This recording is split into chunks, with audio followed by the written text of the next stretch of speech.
আমি যখন মারা যাব আমার লাশটাকে তোমরা কবর দিও না। যদি আল্লাহ পাক আমাকে ধরতে পারেন তাহলে খবর আছে আমার। আর কি করতে হবে? সে বলছে যে আমার দেহটাকে তোমরা পুড়িয়ে ফেলবে এবং পুড়িয়ে ফেলার পরে ছাইগুলোকে একত্রিত করবা, করে অর্ধেক ছাই সমুদ্রে ভাসিয়ে দিবা, অর্ধেক ছাই বাতাসে উড়িয়ে দিবা। সন্তানরা তাই করলো। মৃত্যুর পর আল্লাহ পাক এই সমুদ্র এবং জমিনকে বাতাসকে আদেশ করলেন, তারা ছাই জড়ো করে দিল।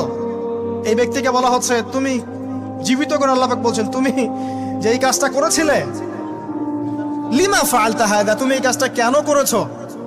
তখন এই ব্যক্তি উত্তর দিচ্ছে, মিন খাশিয়াতিকা ইয়া রাব্বি ওয়া আনতা আ'লাম।